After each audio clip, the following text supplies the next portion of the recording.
Hello and welcome to a special episode of Nothing But the Truth. This week's India Today cover story reveals that Subhash Chandra Bose's family was kept under surveillance by the Nehru government and its successor for perhaps 20 years. Recently, declassified files have revealed significant, if not telling, details of this surveillance. And not surprisingly, the revelation has created a furor. But key questions still remain. Have the files been declassified in a selective and therefore prejudicial way? Could there be grounds that justify or at least explain the surveillance? Does it reveal Nehru's dislike or distrust of Bose? Does it suggest a casual, if not cavalier, attitude to surveillance? And now that the cat is out of the bag, do we need a formal inquiry? And should the rest of the Bose files immediately be made public? Those are the questions we should address over the next 1 hour with a special panel of guests. They are Subhash Chandra Bose's grandnephew and the Gardner Professor of History at Harvard University, Sugata Bose, the founding Vice-Chancellor of Ashoka University and the author of Nehru and Bose Parallel Lives, Rudrangshu Mukherjee, the former director of the Nehru Memorial Museum and Library and herself a famous historian, Mridula Mukherjee, the former governor of Bengal and former ambassador, Gopal Krishan Gandhi, and the well-known pioneer and Times of India columnist, Swapan Das Gupta. Sugata Bose, your Subhash Chandra Bose's grandnephew and your father Sisir Bose and your uncle Amiya Nath Bose were among the family members who were kept under surveillance for some 20 years from 1948 to 1968. How do you and your family react to this news? Well, we were surprised to see the degree of the surveillance on both my father, Shishir Kumar Bose, and my uncle. I went to the National Archives myself last Monday and read through the files. Obviously, this was an unwarranted invasion of privacy of citizens of free India. What I found most disgraceful was that letters exchanged between my father and his aunt Emilie, Netaji's wife, were opened and read and copied. I was surprised because we had a very close and warm personal relationship with the Nehru family. Jawaharlal Nehru used to come and live as a guest at One Woodman Park, my grandfather Sharat Bose's home. In fact, I lived in a room up to 1974 which was referred to as Nehru's room because it was always left free for Nehru during his visits to Calcutta. And I'm speaking from 38 by 2 Elgin Road, the other house under surveillance. And, you know, even though my father's letters as head of the Netaji Research Bureau was being opened in the late 50s and early 60s, Nehru himself visited here in 1961, was shown around the museum by my father. I was there too. I see myself in the pictures as a 4-year-old. And since Nehru was so good with children, I apparently was charmed by him. So it is rather surprising to see that Nehru's government was carrying on this surveillance. Can I ask you a quick question? At the time this surveillance lasted for 20 years, did your father or your uncle or any other member of the family have any sense or feeling that you were being watched, that your phone calls were being listened to, that your letters were being read? Did you have any inkling at all? No. My father used to tell us how he used to be tailed in British days whenever he traveled from home to medical college, and how both houses were under very strict intelligence and police surveillance, not least in 1941 when they had to fool the intelligence in order to have Netaji escape from the house. But not after independence. But not after independence. There was one instance in 1958 when my father was traveling to the United States to go to Harvard Medical School and the Children's Hospital there. There was an inordinate delay apparently in renewing his passport. And he had been told that his name was on a blacklist from British days and had not been removed. But now I can see from the intelligence files that they were actually following his movements even in 1958. But beyond that, he did not believe that free India would treat a freedom fighter like him in the manner that he was apparently you know, subjected to. Rudrangshu Mukherjee, let me bring you in at that point.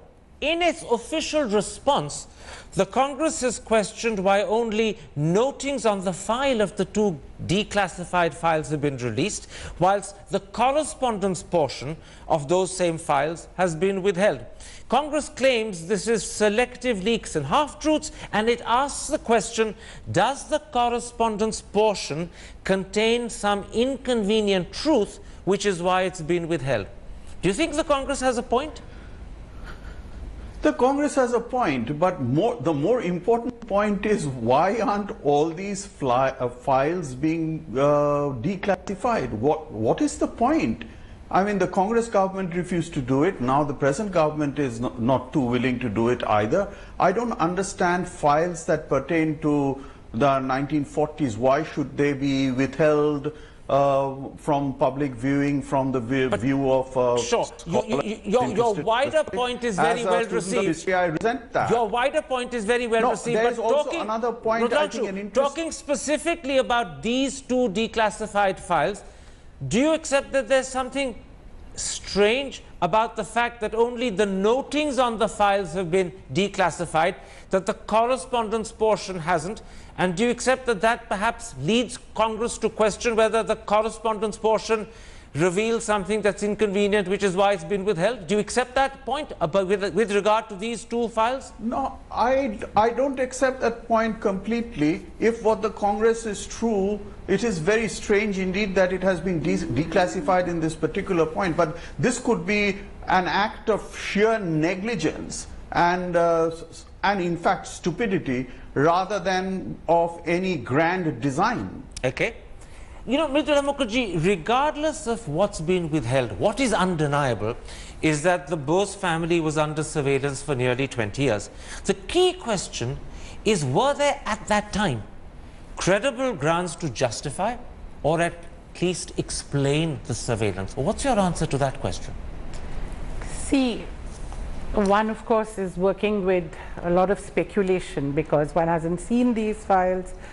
You don't know exactly why they've been declassified, why only two files are declassified. But to answer your question in a broader framework, I suspect that this surveillance, one, could have been a continuation of the colonial period surveillance, which happened very often in the Indian police and administrative system. You mean it carried on unthinkingly? Sometimes. I mean, I've seen records where I have asked, why is this file still closed? And there's no reason ever, but it's just closed, or somebody's still classified as a dangerous element. What is the other reason? However, my main argument would be that we know that there was surveillance of left-wing parties, individuals, leaders, cadre, even student activists in the 50s and 60s. We know that people who had been active even, let's say, in the Students' Federation, when they would sit for the IAS, it would take a long time for their names to be cleared. A famous historian, Irfan Habib, who was a member of the Communist Party as a student, he got a scholarship to England. Apparently, it took intervention at a very high level for him to enable to. Now, I think given that the forward bloc, in which Sarat Bose, after he broke with the Congress fully in 47, and then his family members as well were active. Forward Bloc was a left-wing organization. It had collaborations also with the Communist Party of India in various places, its own ideology, its own stand. So that's a reason. It's possible. I'm only saying possible. Absolutely. I cannot say what it is without seeing the material. That I understand. I'm only talking in general terms. Absolutely. I understand we're only speculating about the possible reasons why, in fact, this surveillance of the Bose family happened. Gopal Krishnan Gandhi, let me put to you another speculative possible explanation for this surveillance. Could it be the fact that Subhash Chandra Bose had links with Mussolini and Hitler, that he flirted, if that's the right word, with fascism and Nazism, and given that in the 40s and 50s India was a fragile democracy, could one therefore say that one other reason for the surveillance is the Nehru government's apprehension that the Bose family could be a conduit for the spread of the influence of fascism or Nazi influence, and therefore they were keeping an eye on the family? Could that be one explanation? I believe we are speculating too much.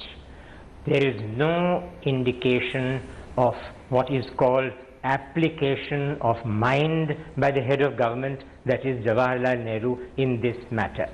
There is complete clarity now that Shishir Bose and Omia Bose were under surveillance, which is a preposterous thing to have happened.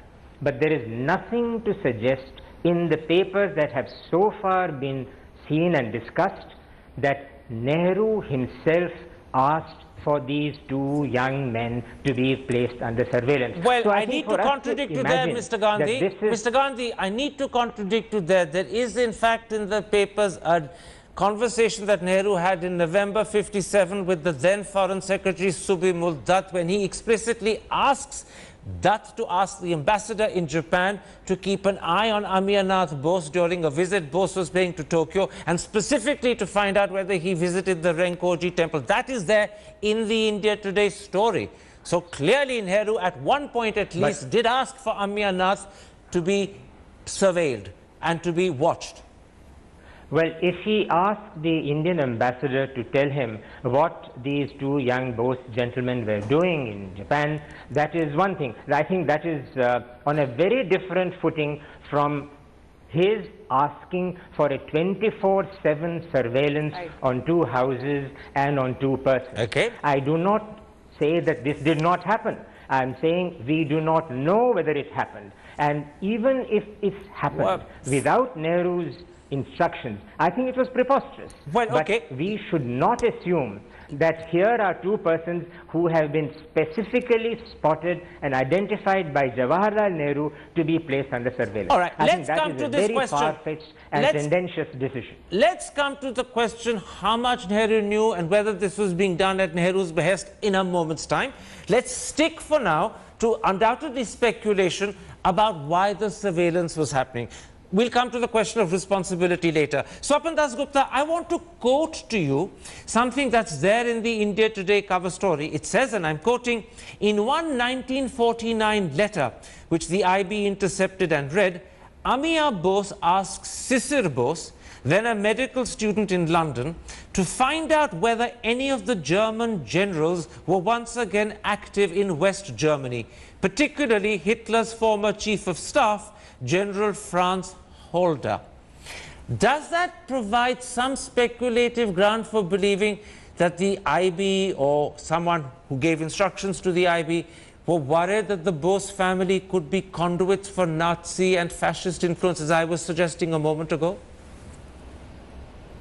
Well, I think that would be carrying it a bit too far. I think what is clear, what needs to be established is whether the surveillance of the Bose family, which undoubtedly existed right up till 46, 47 probably, took a break and then was resumed at the instance of the ministers of post-independent India. Now, if you recall, in 1948, Sharad Chandra Bose had become an important figure in the non-Congress movement in Bengal. He won a by-election in Calcutta at that time, and it was always possible that he would become a nucleus of an emerging anti-Congress alliance. Now, unfortunately, he died within 2 years, so that thing couldn't really happen.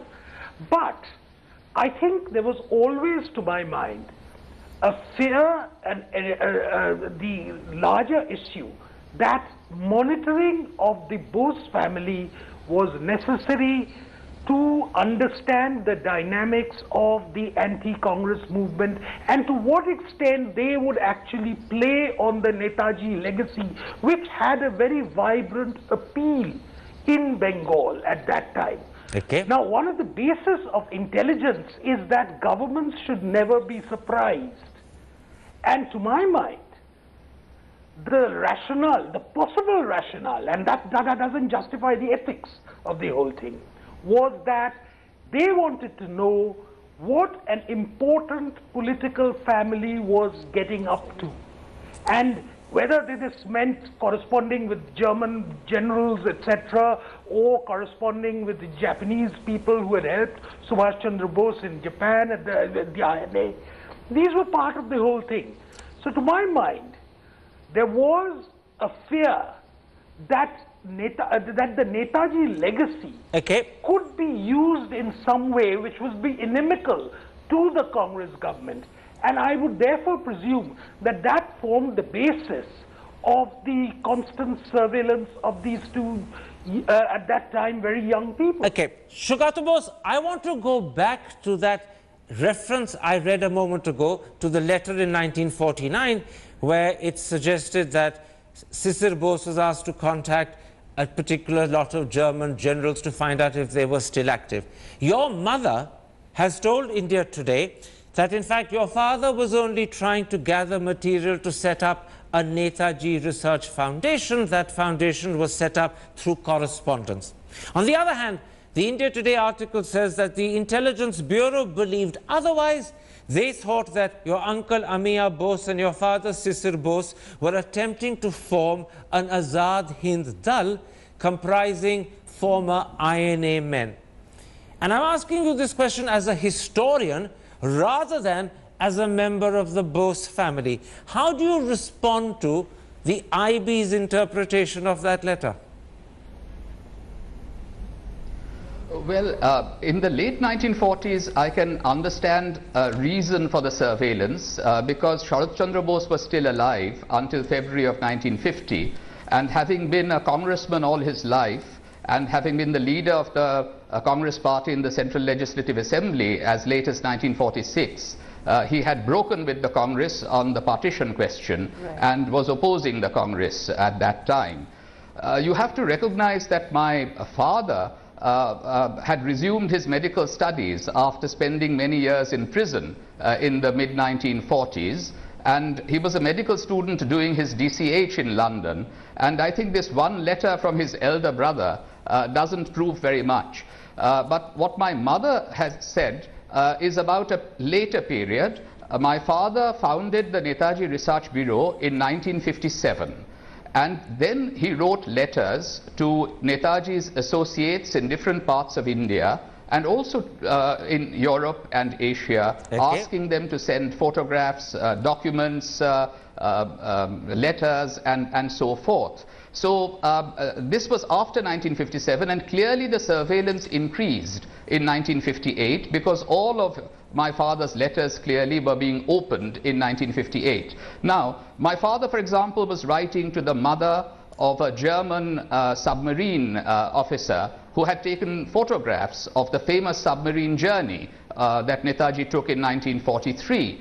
And that woman replied to my father saying that her son had taken these pictures and said someone from India will one day ask for them, and her son was killed on his next mission. And so those are the kinds of correspondence that my father was carrying out. I understand. He, as a freedom fighter, wanted to preserve the best traditions of the freedom movement, and he wanted a proper history of the freedom movement to be recorded. But the government may have had a misapprehension that he was using this as a basis for mounting a later political challenge. He also invited INA officers and veterans. In fact, it was a thrilling experience for me as a child to meet all of the INA officers, men and women, who worked closely with Netaji. He was getting them to make speeches and to record their memoirs. And the government may have misunderstood all of this.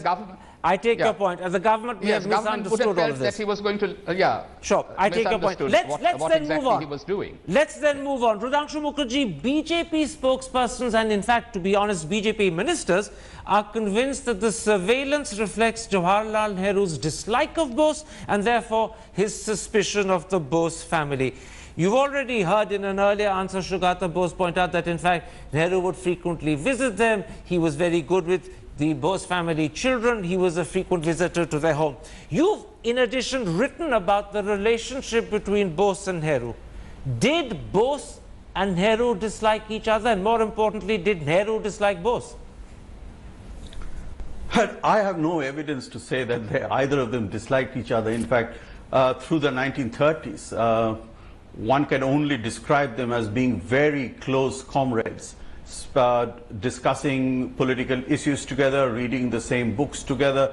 Subhash Bose was actually present with Nehru when Kamala Nehru died, helped Jawaharlal to make the funeral arrangements, and Subhash Bose turns to Nehru for advice and support at every single critical juncture, even during the famous or notorious Tripuri crisis, when he is trying to confront and persuade Mahatma Gandhi. It is to Nehru that he turns and he says, you know, I am in Dhanbad, I'm convalescing from a fever and I need to discuss certain things.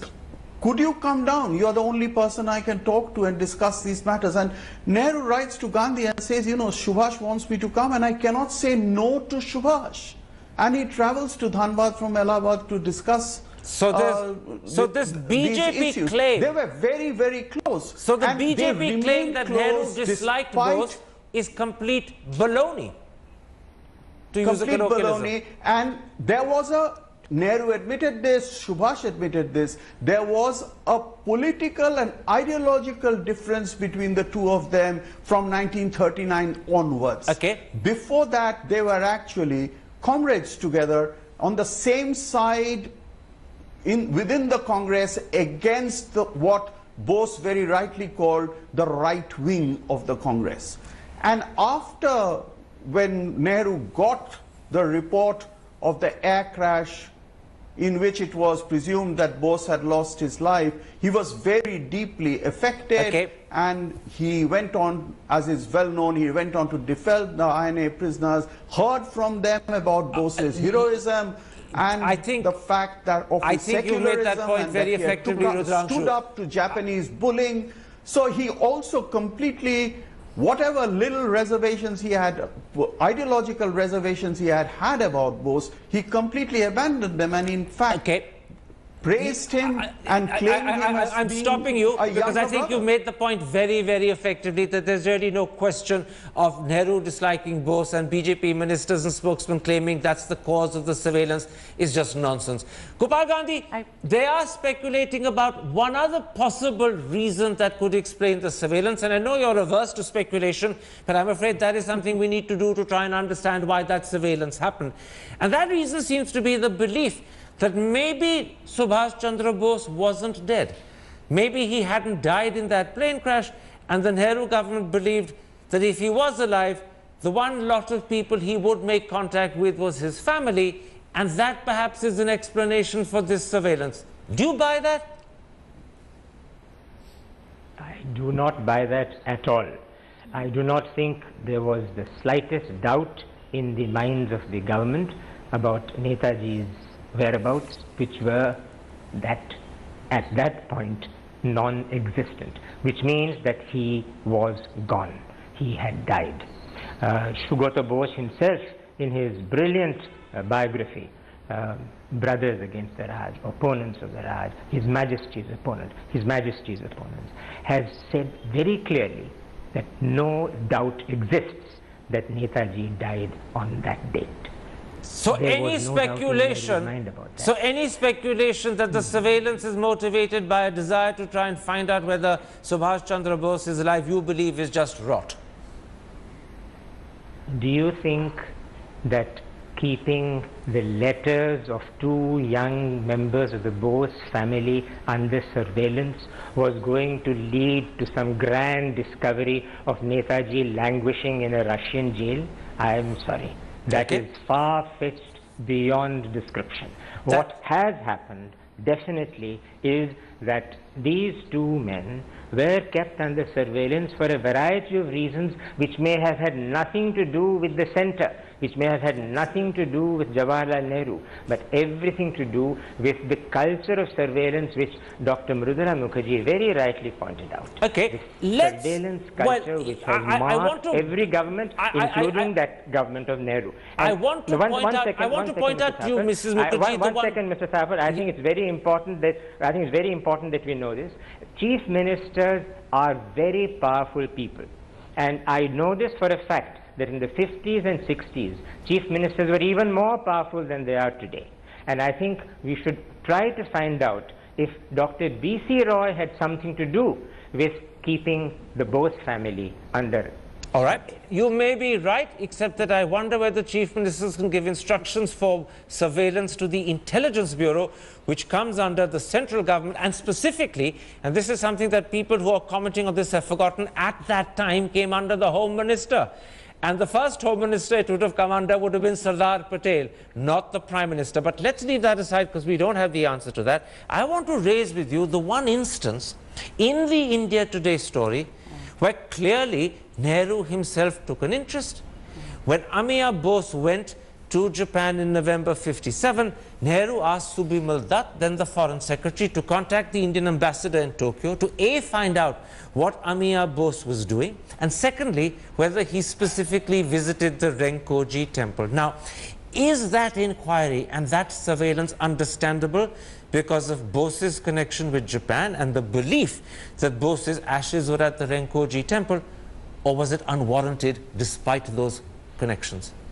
You know, since the issue of Bose's death had been a live issue, as late as 1956, Jawaharlal Nehru felt the pressure to appoint a commission of inquiry.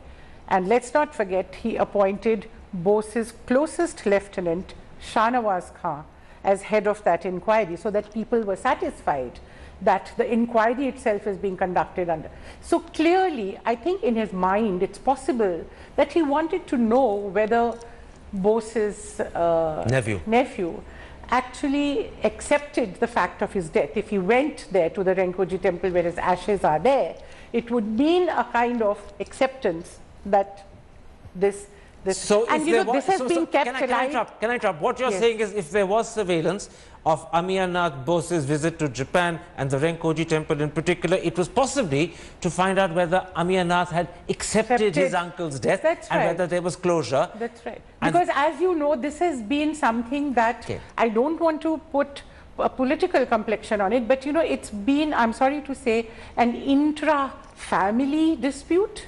Quite right. Members of the Bose family themselves are divided over whether he died in a plane crash or not. And obviously, as late as 1999, Justice Mukherjee was inquiring into it appointed again. On which Saugata Bose has made a devastating comment on Mukherjee talking about a new Baba that has seemed to have appeared. That's irrelevant to our discussion. Let's leave that out. Only relevance is it could have been much more alive in the 50s. Let's come back to our subject, and I want to widen the subject a little. Swapan Das Gupta. Surveillance, no doubt, is morally wrong, and the public response to what's been revealed by India Today clearly brings that out. And surveillance is also deeply embarrassing when the government that does it gets caught out. Those are undeniable facts.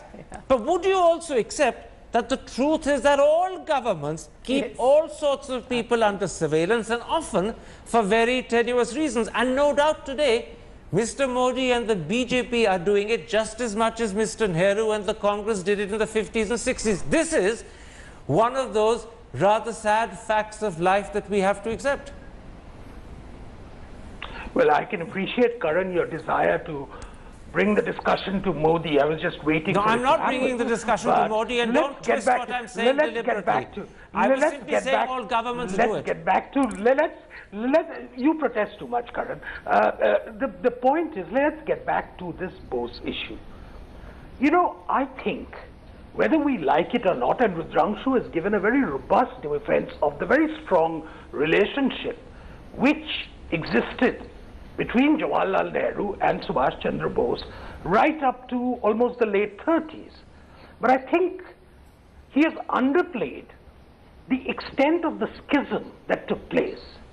And that was over what does an Indian national struggle do to the point is very simply that there was a deepening schism over the relationship with the Axis powers. All right. And whether that prompted the surveillance is something there. And secondly, you dismiss, I mean, Gopal Gandhiji has dismissed the claim about Subhash Bose's death or the question marks over his death being a factor. Now, the reality is that every government, however certain they may be, had that nagging doubt Okay. about whether Bose had indeed died, because there are certain inconclusive features, and that's understandable I about understand. the death.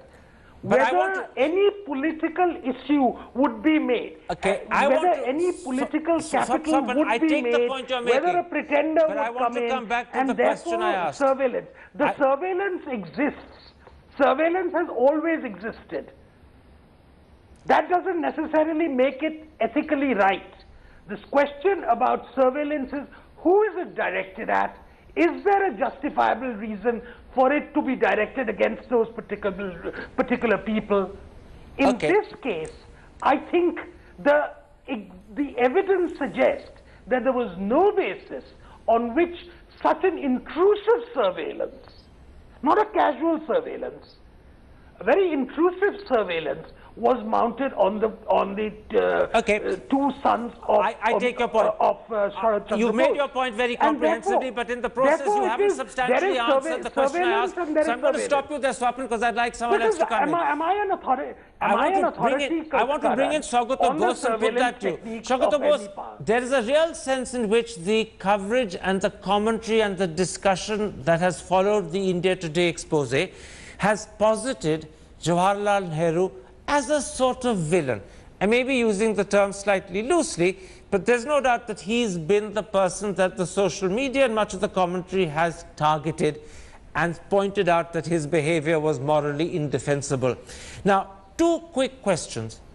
Do you believe he personally knew of the surveillance and authorized it, or do you accept Gopal Gandhi's point that there's no reason to believe he was aware of it? It might have been done by chief ministers, it might have been done by home ministers, it might have been done by other people. And the second question is this: if Mr. Nehru was aware, does this diminish him in your eyes? Or do you accept that this is one of those cruel truths that are part of the political lives of many leaders who carry out surveillance of many people, often for tenuous reasons, and we only find out afterwards, if at all we find out? So A, do you believe this was done at Nehru's behest and knowledge? And B, if it was, does it diminish him? You know, I agree with Gopal Gandhi. Nehru did make one inquiry in 1957 from our ambassador in Japan. But that is quite different from ordering a surveillance of this kind. I have very carefully read the files, and there is nothing in these files to prove that Nehru himself ordered this kind of surveillance on my father, Shishir Kumar Bose, or my uncle. And I think Gopal Gandhi also made a valid point. Again, I have read the files, and the actual surveillance was being conducted by the intelligence branch of the government of West Bengal from 13 Lord Sinha Road, not very far from 38/2 Elgin Road. Then, of course, these reports were being transmitted to New Delhi. So I don't think we can absolve the then Chief Minister, Bidhan Roy, of responsibility. Now, it is more likely that Bidhan Roy knew about this surveillance. It is not clear whether Nehru knew or ordered it, or whether these reports were actually being sent up to Nehru himself. And as a historian, I would assess Nehru on the basis of his entire career and his contributions. Now, both Jawaharlal Nehru and Netaji Subhash Chandra Bose were very great men. They were very close friends. Subhash Chandra Bose looked up to Jawaharlal Nehru as an elder brother. They did have differences in 1939 because Subhash had hoped that Nehru would side with him in the battle against the old guard, and he did not like the fact that Nehru was riding two horses. And then we have to remember that Nehru also donned the barrister's robe to defend the INA officers on trial. I have to say that Mahatma Gandhi had a more genuine admiration for Netaji Subhash Chandra Bose in the period from 1945 to January 1948. All the references were very complimentary to Netaji. There was an element of political opportunism in Nehru donning the barrister's robe in November 45. But despite that, I think he was very gracious towards every member of the Bose family, and my father would be invited to have breakfast with him when he was Prime said that Minister. earlier. He would invite him to visit him in Parliament. I need to stop you there, Shaukat Bose. Interesting as you are, yeah, I need to take a absolutely. break, and then I need to come back in that very limited time to ask, now that these revelations have become public, do we need an inquiry? And secondly, is it now imperative that all the Netaji files be published and made public immediately? Time for a quick break, and then we get back to those two critical questions.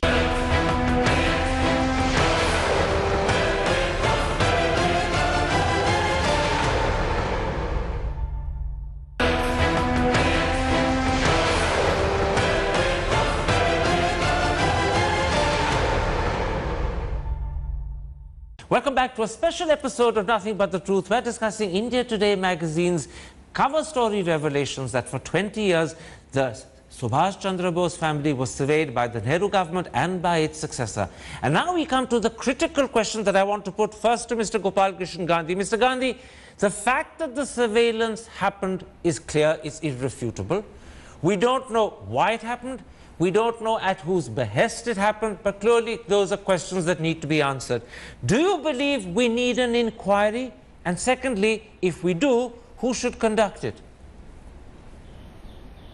I do not believe there should be an inquiry. I don't think this is a criminal case which requires an inquiry.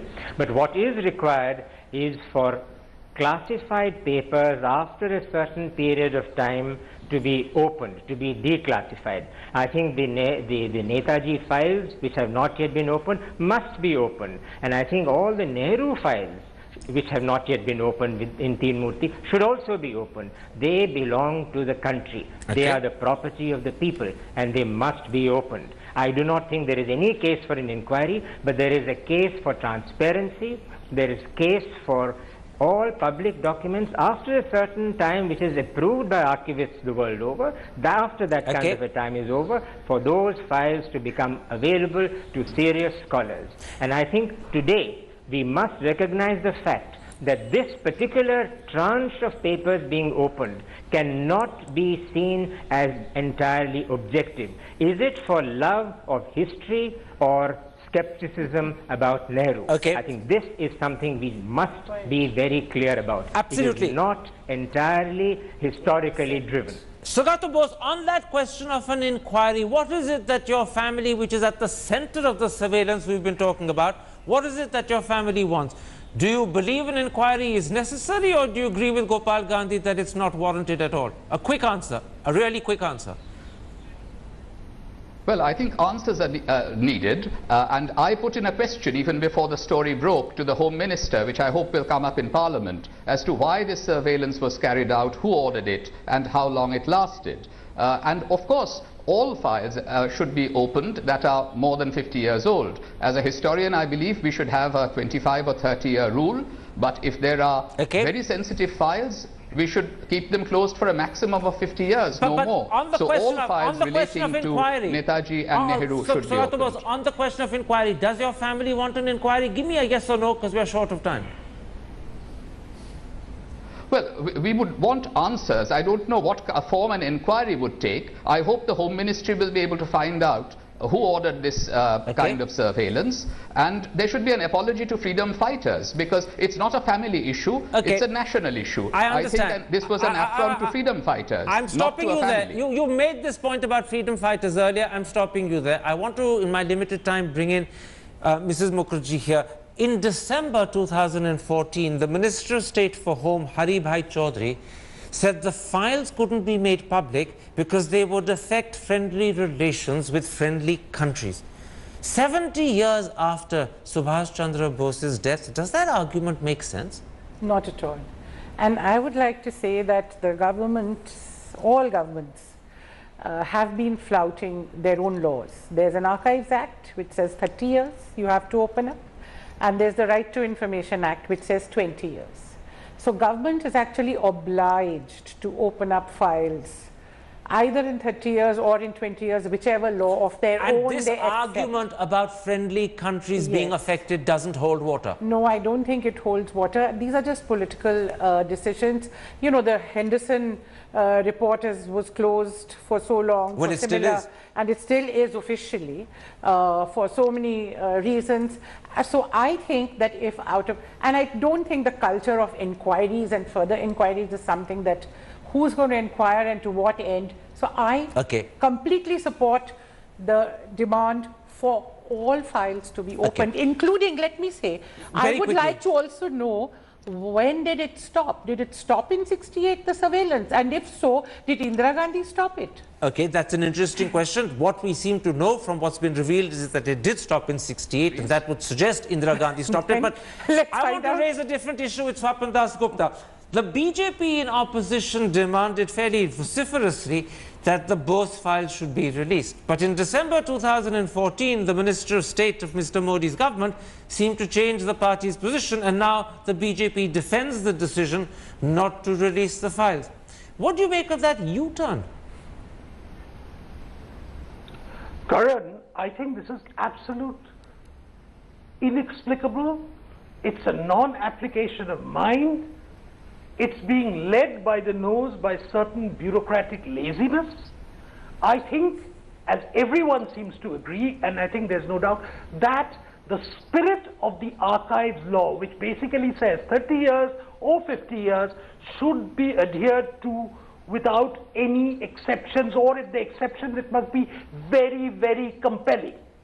So I don't think anything here would suggest that there is any compelling reason why these papers should not be open now. Yes, it is possible that it may embarrass, or it may sort of put a question mark over the reputation of certain people. But history is not doesn't flow in a straight line. There are blips, and a person's larger reputation, be that of Nehru, be that of Sardar Patel or Dr. Roy, is not going to be compromised or judged only because of what these so-called these secret papers, secret files suggest. Rudhanshu Mukherjee, do you accept the argument that the mystery, or perhaps the romanticism that surrounds Subhash Chandra Bose, the intrigue about what happened to him, and the endless debates and commissions and inquiries that we've had will continue until and unless those files are made public? And I'm told by some counts there are as many as 150. So is it essential, not just for closure, not just for information, but also to end this continuing mystery, intrigue and romanticism with this individual? Well, those who stoke this mystery will certainly no longer be able to say that the mystery is not being solved because of these files. So I would actually very strongly agree with all my 4 historian friends on this panel who have all said that these files should be declassified and made available to scholars, as well as other papers that are similarly being protected for God knows what reasons and not being revealed to students of history. I think this has to be done. The archive law has to be honored. It is only honored in the breach in India, and this is a complete shame, a national shame. Okay. I want to go back to Shagata Bose for the last question. Professor Bose, you said that you wished to raise this issue in Parliament. I believe you even tabled a question. How will you pursue it now that this story has broken all over the front cover of India Today? Very quickly, what is it that you will do when Parliament reconvenes? Well, I congratulate the media for having broken the story, but there are certain answers that need to be obtained. Who ordered the surveillance? How long it lasted? Why was it carried out? And I would also want to say in Parliament that this excuse about relations with friendly foreign countries being affected is a very lame one, because, for example, I have written in my book that the British ordered the assassination of Subhash Chandra Bose, if possible, in 1941. We don't hold David Cameron's government responsible for what Winston Churchill's government did. So it's absolutely absurd to think that anything in the files of the 1940s or 50s would in any way prejudicially affect relations with foreign countries. So really we need to be transparent, and that's the issue that I would raise. Again, not as a family member, because Netaji's family is the whole country. But as an MP and a historian. But as a historian, as a parliamentarian, yes, exactly. Absolutely. As a citizen of the country, it's the right of citizens not to be put under surveillance, and it's the right of citizens to have access to information, Absolutely. particularly old files of the government that are more than 50 years old. All I will add is that surveillance is wrong, is morally unjustifiable, it is deeply embarrassing when it's revealed and confirmed. But let's remember something, all governments do it, not just Nehru, not just Mr. Modi today, but all the ones in between, and not just in India, but all over the world. It's not unique, even if it's reprehensible when it happens. And yes, we do need explanations. As a nation, we are owed answers by our government. My thanks to all my guests for joining me. And if you have been, thanks for watching. Goodbye. Good night.